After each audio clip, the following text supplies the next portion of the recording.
believe we are live. Good morning, good evening, good afternoon, lovely people. I am so excited to be here today because this story really got under my skin, and you will know in a minute why. So, I have the lovely Chris Cochran right next to me, and Chris and I actually came across each other on LinkedIn. I love how LinkedIn has become a lot more personal these days. When you look back 5, 10 years, everything was about business, and these days people really open up a lot more about the real things. And one of my mentors always said, business is personal, and I couldn't agree more. So without further ado, Chris, would you do us the honor to introduce yourself to our audience, please? Welcome.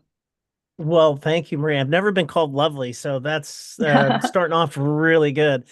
Anytime. Well, well, it's my name is Chris Cochran. I am entrepreneur, CEO, businessman. I've been in IT industry. This is all on the business side of things. I currently sit on the board of directors for a pharmaceutical biotech company called Coeptis. It's a public company where we focus on cancer research for very hard to cure diseases that affect so many people across this globe.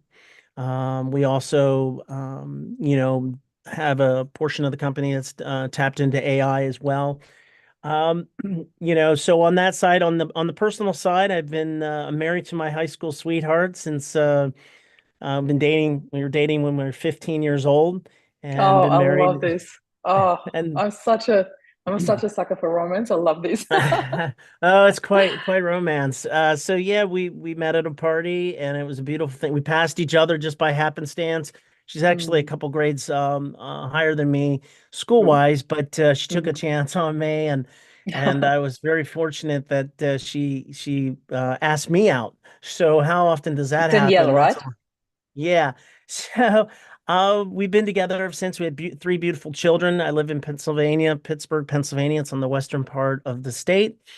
Mm, And, my story is deeply intertwined with my family's journey, a journey that mm, has been both incredibly challenging and deeply transformative. My mm, son Christian was an extraordinary young man with a heart full of kindness, spirit of optimism, and he had a way of mm, bringing, light to everyone he met. And he was a graduate of Cook Honors College at Indiana University of Pennsylvania, where mhm, he excelled academically and personally. And he is someone who truly lived a life of purpose. And so, about 4 years ago, my son was diagnosed with terminal cancer at the age of mm, 22. He just graduated, and he was ready to take on his life. Incredibly talented kid, just, he'd been in movies. He had mm. been, the lead in every musical play. He was a prom king. All these accolades, but at the heart of who Yeah. Christian was this incredible human being, and carrying us ever since he was a little boy. And I document that in my book, What's Good About Today, A Purpose-Driven Mhm, Life, to show others how you can lead a purposely driven life, as exampled by my son Christian. And so my job mm, is now for the rest of my life is to tell that story. And I can tell you, when Christian was diagnosed with cancer and terminal cancer, I mm, remember his mother and I saying to Christian how sorry we were as parents that he had to go through this. And I remember Christian saying, it's okay, that he wouldn't want this on anyone else. He wanted this uh-huh, burden. It was his burden. And I can mhm, tell you this, Marie, and any of your listeners, that Christian never complained one time, not from the moment he was diagnosed to the moment he took wow. his last breath with us around him, did he ever complain of his disease. Quite the opposite. I remember one time my wife said something, curse cancer. Christian doesn't want to be known for that, but Mm, he even said, don't curse cancer. It's a worthy adversary. That's how he was such a wow. kind-hearted person. And so Yeah. the book is stemmed from the fact that when Christian, my wife and I would be upset and crying and sad, Christian would remind Mm, us and say, what's good about today? And it was his daily reminder to mm, all of us that we can find beauty even in the most difficult of moments. And there were plenty of challenging moments. And mm, so that mantra continues. That's why I wrote the book. That's why I mm, continue to remind people, whether it's in the morning, the afternoon, or the evening, to say what's good Yeah. about today, because we all have difficult days. We're all going through something, Yeah. but we can look back on a day and see the beauty that exists every single Mm. moment. I I love this so much, and I can wholeheartedly say I wish I would have met Christian. Seriously, I I do wish too. because thank you. Just reading about him in your book, and I remember a couple of things that I read where you wrote like Christian's favorites, and um, Yeah. the old computers and history and all these things. And there were a lot of things that really remind me of my younger son, where I thought, wow, it's just so incredible when you read a book like that and you are in parent perspective. It really hits you so hard when you read that, but it also it's not just that. I really want to focus on exactly what Christian focused on. The attitude that this young gentleman had is just mind blowing at his age. Really, there is like such a, for me, I always call that an old soul. I don't Yeah. know where your Right. spiritual beliefs stand around that, but for me, he had a greatness for his young age that is very rare to be found at such a young age, and that really stood out for me reading about him. So that really Thank touched you. me. Thank you so much. Um, I really appreciate that. yeah, of course. Can you tell us a little bit about Rachel? Oh, wow. I've done so many podcasts. No one ever asked about Rachel. Mm, Uh, wow. Uh, mm, well, Rachel is still extremely close with the family. yeah. For our Rachel audience, can is, you start by who she is? Yeah, sorry, you were just about yeah, to say that. sure. Okay. Sorry. So No, Rachel that's is okay. Christian's girlfriend. Hmm. Christian was met Rachel when Christian was studying when he was in college. It's about Hmm. 2018, 2019. He studied abroad in Prague. Hmm. And he was studying there and he met another American girl who happened to be from New Jersey. And they hit it off and had really a love affair immediately. Hmm. And she was with Christian to the very end. She was with Mm, us here at the house when Christian passed away. mm, But she loved Christian amazingly. He's the one who encouraged her to go to law school. She did. She graduated yeah. from law school. Oh, And she's an so glad attorney to hear in that. I just had Philadelphia. goosebumps. Yeah, she's an attorney in Philadelphia, very successful. Hmm. She travels here. She'll actually, I think she's going to be here in a few weeks. Hmm. So on her pure off time, she's a busy, attorneys are very busy. She's going to Yeah. fly out here, spend a week with us in our house Oh, and do that's nothing beautiful. but just vegetate at our house. She just likes to Oh, just be with us, and yeah. we love her so much. And I remember, distinctly, I was taking Christian to the hospital for the very last time. Mm, And it was a difficult ride, and Christian and I are very close, and I was having these discussions with Christian, and I assured Christian that Rachel would always remain a part of our life, and he was very happy about that. I mean, he said, yeah. "I thank you. I want her to have that, and so she is. She's an intricate part of our life, Yeah. and we talk to her regularly, and she's just a beautiful person, and Christian loved her very much. She loved Christian so very much, and I've never this is a person who was working, was in school at the time when Christian got sick. Mm, And when she found out, not of course during the times when he was sick, she would come visit. She lived in Philly, but mm, the last month and a half, she left work and she just stayed here at the house with yeah. him, surrounding him to be with him. And so it just, it shows the maturity and the beauty Yeah. that exists. And there's a lot of beauty in that, the Yeah. beauty of love. And Absolutely. it came through. But yeah, Rachel's a beautiful person. I love I've that. never Thank been you asked so about much. Rachel, so thank Thank you. you so much for sharing that. It really Yeah, stood out for me because in the book you share a part of Rachel's journal, and that is just really beautiful. And yeah, so I wanted to ask about her, and I really love that you're still in touch with her. yeah, Chris, I've also I did my homework. I looked at quite a few things that you've been doing, and the things that I find so beautiful and so important is the work that you do in schools. Can you share a little bit about that? Because I've seen a few of your talks where you actually talk to students. Can you share a little bit about what are your talks about and how are the responses from the students?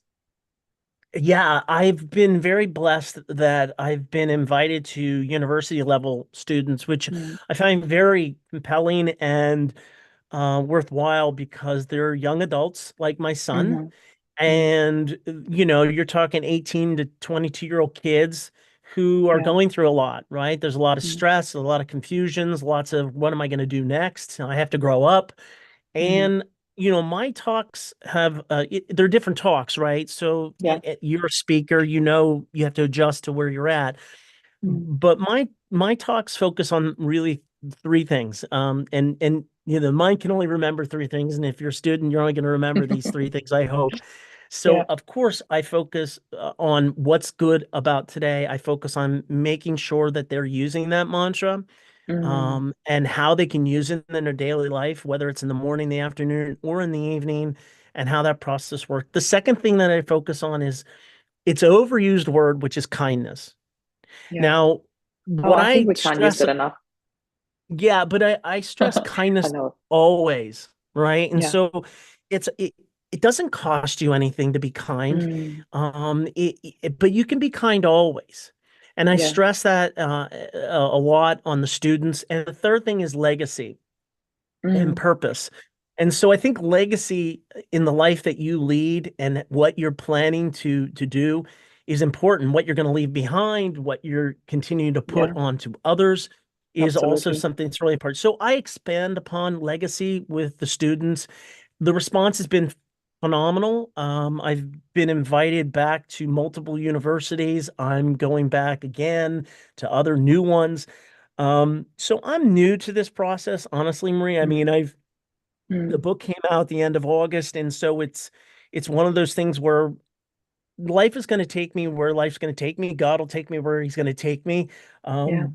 I truly live the mantra, which is what's good about today, because I don't think too much about what's going to happen tomorrow or the next day, Mm, because I'm only guaranteed what I have right now, which is with me and you, Maria. And once we go off this air, everybody has different lives and things happen. yeah. So I'm very present in the moments in which I'm in. So, hmm but I'm happy to see that, yeah, it's resonating. I'm Mm, seeing young adults who come up to me quite frequently. I get emails and how yeah. they're using this mantra. When they wake up, they make little placards that sit in their rooms, that when they wake up, it's the first thing they see. And they go to bed, it's the last thing they see. And Mm. it's a great reminder of the beauty that they have every single day. That's really, really beautiful. I love that you teach them in a way that they really got something tangible to remind them of that every single day. And I want to circle back to what you just said, because this is such an important part. I really want to highlight that. And that is about being in the present moment. This is Mm, also something that we often say or hear. And in my humble opinion, we don't often pay enough attention to that. And in particular, in times like right now, where we're leading up to Christmas, people are getting busier and busier and busier, and it's such a buzzword. I'm busy, I'm busy. And I am not taking this like we usually do from the business perspective, for like, well, but are you productive? That's not what I'm talking about here. And you know that, you know exactly what I'm talking about here. It's about the what's actually important, what's essential, what matters in life right now. And to me, that is love, that is family, that is being present with family and the people that we love. Surround ourselves with those that really, make life just worth living, and not just that, but really beautiful. And I consider myself really, really lucky to have circles that I feel so valued in, and those people that I value as well in my life. And obviously, my two sons being a huge part of that. I want to also circle back to something else that is aligned with that, where you said we are not guaranteed tomorrow. And in my line of works, I often talk about the hidden gifts in adversity. And I believe there are always gifts. We just need to heal to a certain level or open our hearts to receiving them, being allowed to unpack them, allowing ourselves to unpack them, and then do something with that. And when I lost my dad when I was 20, one of those hidden gifts for me was to never leave anything unsaid that mm, matters to me, like something beautiful. It might be a tiny thing like, I love what you're wearing, or this was really beautiful what you just shared with me, or anything about that person that is really important to me to mention. And I have learned to just say these things randomly, even to strangers on the street. My boys are so used to me doing that. It's become absolutely normal. And in hindsight, I often said this was my most precious wedding gift, if you may say so, from my dad to my husband and me, because obviously my husband was not, oh, sorry, my dad was not around anymore to see me get married. And yet, Rob and him were so similar. I loved it. And it gave us a really present with each other and with our kids relationship for the time that we had, which was about 13 years. And then Rob passed away. So for me, what you just said, being in the present moment is so important to see this from a space of love and not from a space of fear. Do you agree with me? I do. You said Yeah. it all. Mm. It's, you know, words are thrown around a lot. Gratitude. I mean, Yeah. the English language only has so many words that we can use, right? Yeah. So, gratitude, living in the present. But the core of Mm. this is you actually have to do it, right? And you Yes. really need, and it means stepping back from things and having tangible ways to achieve those things. Now, one of the things that I do, and it's not me, Christian gave this. Mm. Christian Mm. had something, a lot of us, your listeners, all of us have these things, they're to-do list, right? And Yeah. Christian had to love list. And so, Oh, I love this. This is so yes. beautiful. Oh my God. I'm so going to adopt this. Thank you, Christian. So, Oh, I love it. yeah, thank you, Christian. So Christian gives me that, and when I wake up every day, I have a list, and it's a to love list. I don't write to-do list. I write how many times, to your point, which is, your kids are tired when you walk by and say, "How are you?" or "You look lovely," or Mm. whatever those things are. But it's a matter of writing things down, I think, that are important to me, because I can write down things that I need. How much love can I give out? As much as I can give out in a day. And I think writing it down to say, "Hey, I'm going to meet this many people today, and I'm going to express that much love for them, the same way I will for you, Marie, tell you that I love you." I And I love mean you. it, Thank you so much. Oh, and I it mean is so beautiful. it, because love is thrown away Yeah, around a lot too, but I hear I you and mean I that feel it.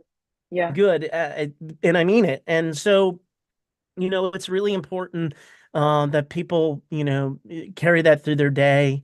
And I'm happy to hear you doing it, and Mm. that's the way to do it. And you said it all, and you said it Yeah. perfectly. Thank you. I think it is really incredible when you uh, have experienced such adversity in your family. And I don't even like the word adversity. It is what it is. And we need words to, have conversations so we're all on the same page. But I couldn't agree more with Christian, the way he lives his life or lived his life. I still use present tense when I talk about these people. I can't help it. It's just the way it is because I really feel these people around when we talk about them. Yeah, absolutely. I And do too. yeah, I notice you going in and out of present and past tense because, yeah, I fully hear you. So for me, again, as I said before, I find it really remarkable that Christian had such a beautiful mindset and like living, loving, and embracing life to the fullest at such a young age. And when a life is so short in comparison to others, it is really incredible when you see how much love, how much wisdom there often is in such a short amount of time, and how that affects other people in the family. So I see it with Flynn and Jed. My sons are like about to turn 17 and 15 now in January. Mm, And um, the way they have developed and have turned into such wise, emotionally mature young men. I'm just blown away. And I know that's I'm a awesome. little bit blowing my own trumpet here because I'm their mom, but just seeing them take that and really embrace life with a whole heart and being so happy and so, yeah, growing up for their young age, it really touches me. Yeah, well, That being said, it's wonderful. uh, Yeah. yeah, I just wanted to ask about your two other kids because you've got two more kids. You said, Danielle, and you had three kids. Can you share a little bit about Christian siblings? Yeah. So Christian's younger sister, she's 15 months younger than Christian. That's Mm-hmm. almost Irish Wow. twins, as they call it. Wow. Yeah. Uh, but Never heard yeah, that term. you have heard or not heard that? No, I haven't. Oh, okay. Yeah, I've heard, Irish twins. I think Okay. Irish twins is anything before 12 months. I Okay. don't know why it's called that, um, but yeah, she's 15 months younger than Christian, best friends. All my Mm, kids went to the same university. mm, My daughter Kate followed Christian to the same university, so they got to be at the same university together. I know he's mm. written papers for her at the time. He's a Yeah. brilliant kid. Very close. She's wonderful. She lives in Norfolk, Virginia. She's married to a United States naval officer who Hmm. is serving currently on the USS Cole in the Middle Hmm. East. So, and then his younger brother Nicholas goes to the same university. He is a Hmm. junior at the same university that they both went to. And Mm. he's doing well. I think all of us grieve differently and go through different Yeah. things. My wife went through, statistically speaking, married families don't stick together through things Yeah. like this. Hmm. It's over 50% that just can't make it.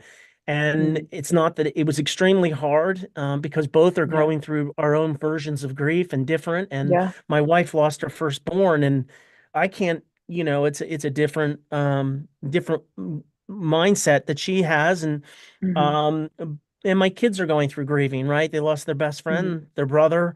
We did Yeah. everything together, and this, and families know this. You're together, you're loving, you're doing things, and the Yeah. next day, or things change in an instant, Mm. and you don't think it's going to be you. It's always somebody Yeah. else, and it's Yeah. us. I can't believe it's us, Yeah. Yeah. and but through all that, Christian is the one who showed us the way. He showed us that, even when he got sick, he took a job with a big company just to show he proved to show that he was living his life. He created music. He was doing podcasts. You can still hear him on podcast with Oh, his wow. sister. It's on Spotify. He, What's the name of the podcast? it's called Putting you on the spot. Space Night. We will, Space Night. pardon me. I'll send Okay. it to you. We'll But be yeah, we'll be it's sharing all crazy. the links in the show notes anyway. So we're gonna throw that one in as well so people can listen to it. I'd love that. Yeah, I can tell you the last episode they did was Christian in his hospital bed. And that's how Oh, wow. dedicated he was with him and his Wow. sister. And you could tell a little weakness in his voice, but he was still Yeah. had the jokes. He still had the funniness. Mm. He's quick-witted, a brilliant kid. And so he was still living. So, I Mm. think when you have that love, on one hand, love is amazing. On the other hand, you have so much love, it can hurt so much, right? Yeah. Because you have so much of it, but you wouldn't Mm. want it any other way. And Mm. I think that's the legacy that we continue to spawn out to as many people as we can. I love that you speak about legacy because I feel that is really important. And I actually want to share something with you, Chris, because this is so fresh. It literally came up for me on Saturday, like I'm talking, not 4 or 5 days ago. And Mhm. I was driving and I was listening to a book that I'm so engrossed in at the moment. I just really love it. It's called "It Didn't Start with You" by Mark Wallen, and Okay. it talks about epigenetics, how we are taking on like trauma that our ancestors have experienced, in particular third, fourth generation. It becomes cell memory passed down to us through DNA, and dealing Hmm. with trauma that is not actually ours but our ancestors. And I've been working through that because of our history, because my dad's dad passed early, my dad passed early, now Rob passed early, and I've got two sons. So I'm like, I need to look into this. I want to know whatever we are, carrying on through epigenetics for my sons not to having to carry that burden. So that's Yeah. just in a nutshell. And I'm driving along, I'm listening to this book, and all of a sudden this mantra came up for me, and it literally emerged from the depth of my soul. And Hmm. it was so strong, I had to say it out loud. And the reason I'm sharing it here first live with you is because it so reminds me of your family and who Christian was and the legacy that he's leaving in your family. And the mantra was, I honor you by living the life you wished you had.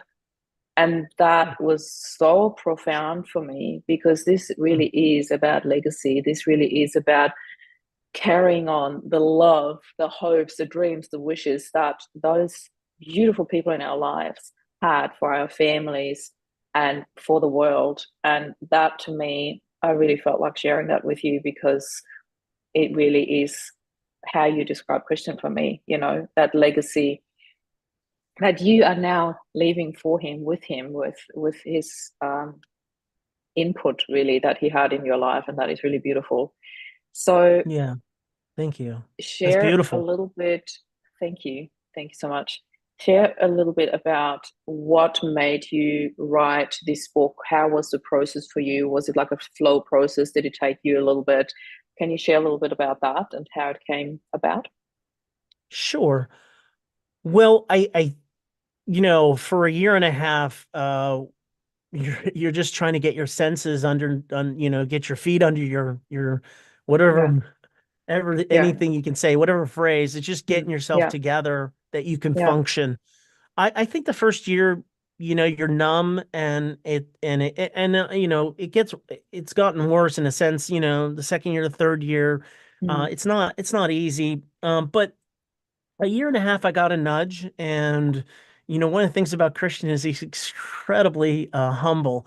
And so, I asked Christian's permission if I could do this. And, Christian was such a big supporter of me, so big supporter of anybody, right? He was always thinking of others, never of himself, to give you reassurance. And so, he was the grown up in the room. I always used to say when Christian was little, I want to be like you when I grow up. I say it all the time. oh, When I he was love it. little, I said, Christian, I want to be just like you when I grow up. And he was a teenager. He was a wonderful teenager. I said, I just want to be like you when I grow up. And I always I journaled much of the time when Christian was sick, and much of that Yeah. journaling was done between midnight and 4 a.m. in the morning. Other Mm, than that, I was always 24/7 searching for myself and my wife and his aunt and uncle. We call the CC advisory group, was just searching for cures, right? DNA and RNA mm, sequencings, and we have some of mm, the best doctors you could possibly find. We went to the best institutions all over the United States, you name it. And this was just an uncurable thing. This was Christian was handed a death sentence essentially. And so, and I knew that, but we put all our heart and soul. But ultimately, I journaled. I had to go back in those journals. It was a tough thing. I had stopped many mm. times to decide whether I Yeah, really wanted to do this. Because yeah, I think when you do a book, I think a book, you got to be authentic. You have to lay it all mm, out there. yeah, You certainly got to be able to tell a story, but you have to be your authentic self. And so mhm, that's how that process started, going back and looking at journal entries. We were flooded with emails and people writing us and things that were happening after the fact, that what stories were coming to light about Christian's goodness and greatness and kindness yeah. and gentleness and so many things that I knew who he was in the sense, but you meet people from But all getting over the that wave place. back from it is just incredible. That's beautiful. Yeah, and so I think that's Yeah. that's what I want. That was important. So the process was not easy, but and then the whole process of just getting a book out is a whole nother challenge in and of itself. Yes. That's a whole nother episode. But you get it out there and you Mm, just let it go. And it's been very successful. I get the readouts at least monthly to tell me, how's it doing. And if books, there's no money in yeah. books. That's not what this is about. It's me No. trying to figure out, how do I get the reach, and to see Hmm. that it's selling in places like England and the Czech Republic. And Mm, that's a really good that's sign that beautiful. people get the message, and I'm happy about it. Hopefully now Yeah. in Australia, more Oh, people will well, pick it up. I'm already one of them, so That's right. And yeah, I hope that and it's that happens for sure. yeah. It's absolutely incredible. We'll certainly be sharing the link to the book in the comments below as well, so people know how to reach out to you, or even when people want to, hire you as a speaker, invite you to come and speak to their audience. I'd really, really love that for you, because the message that you share with Christian is just so heartwarming and really needed. I love the legacy that you are leaving with him together for his life. That is just incredibly beautiful. I Thank you. love And that I will come to Australia if I need to. So yes, please do let me know of when you come, because I'd really love to course. see you speak in person as well. So, one thing I want to finish on though is how much I love that you and Danielle pulled through this together. Because, as you said, the statistics are extremely high. I think they're even way higher than 50%. From what I heard, it's somewhere between 60 and 80 even, but Yeah, people I've heard that. who live through adversity together, that they don't live through it together, that they don't make it together because of the different nature of grief, and Yeah. being in a relationship that was well functioning and beautiful, and then all of a sudden something happens that really derails you from your day-to-day living, to actually navigate that together with such different ways of grieving and also different connections. We all have different connections, not better, not worse. It's just different connections that we have with our children or also with our spouse.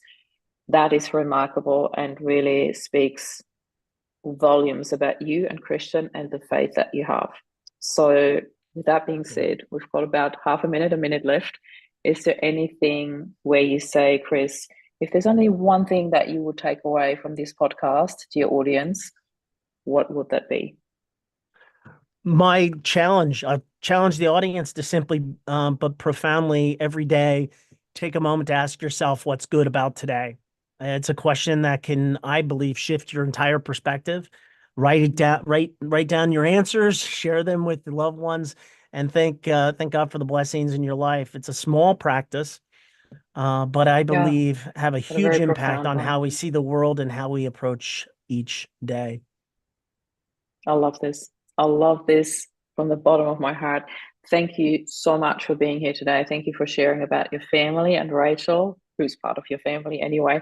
And I really loved having you here, Chris. We'll be sharing everything that you need in the show notes so you can connect with Chris. And I really want to thank you for being here. This is Chris and Marie signing off. Thank you.